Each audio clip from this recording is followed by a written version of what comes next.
Dan Goldin was head of NASA with all its preoccupations, but watch his jaw drop.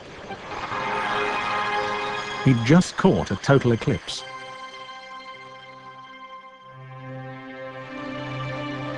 Whether you're boss of the biggest space agency on Earth or a humble observer, a total eclipse of the sun is the greatest spectacular in the solar system. The diamond ring, an almost magical moment. Within seconds, the moon will completely obscure the sun, an astonishing celestial coincidence. Totality. And it happens because the moon is 400 times smaller than the sun, while the moon is also 400 times closer than the sun. Another diamond ring, and the sun returns. This is not animation, but time-lapse of an actual eclipse. Totality lasted only a few minutes. The whole event, with the partial phase before totality and this one after, took 3 hours.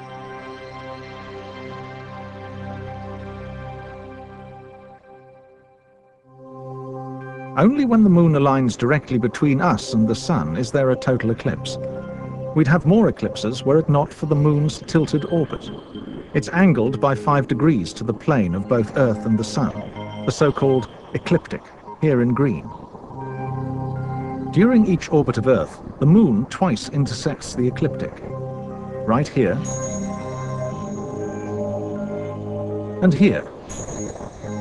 But only on the sunny side of Earth, at this intersection, can a solar eclipse occur. Imagine you, the viewer, are the sun. The moon approaches alignment. A total eclipse. It happens about 70 times a century, although partials occur more often. There's a more common eclipse, a lunar eclipse, where the moon turns red. The culprit is Earth, as it directly aligns between moon and sun. Such a blush can last an hour and 3/4, and logically, the moon should darken.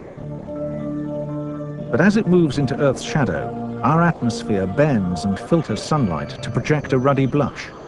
The eclipse is visible all over the dark side of Earth.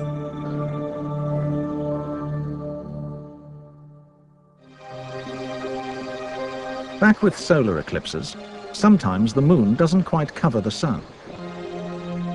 That's an annular eclipse. The cause is the moon's slightly elliptical orbit. For when the moon's farthest away, the full shadow just misses Earth.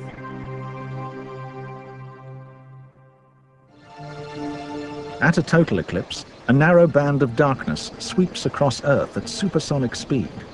Only from within the band is the eclipse total. The moon is close enough for a full shadow to touch Earth. That shadow, at the center, is called the Umbra. The much wider partial shadow, the penumbra. The day of a total eclipse. TV people are preparing. Cameras have drives to keep the sun center frame as our planet rotates. Filters for telescopes, cameras, and naked eye are vital. Safety-approved glasses are the order of the day. First contact. This partial phase can be as long as 90 minutes. Projected through binoculars, twin images of the diminishing solar disk. Cloud is the fear. This man tries a tinted filter. Dappling through trees, leaves create multiple images of the crescent sun. Totality approaches. The sun is a sliver.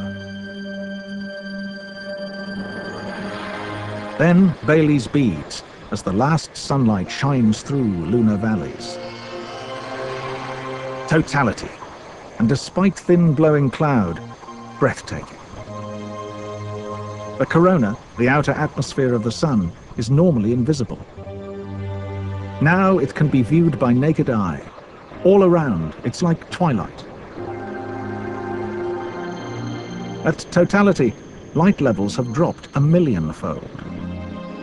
Equipment is anxiously tweaked, but the greatest thrill is watching. The planet Venus has appeared. The corona, dancing in the sun's magnetic field, is ever-changing. A prominence has detached as it shoots into space. Rough photography, but magnificent. The crimson plume is hydrogen gas rising 30,000 kilometers. Still in close-up, the return of Bailey's beads and the diamond ring.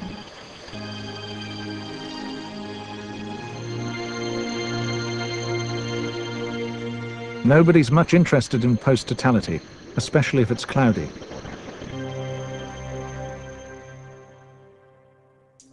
Here's the effect of a total eclipse in time-lapse.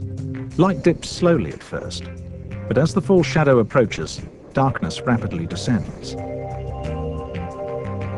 Birds roost, flowers close, and like heralds, dogs bark. Totality can last up to 7.5 minutes. It's an experience no one forgets. A total eclipse arouses deep feelings, and when the sun reappears, primitive relief.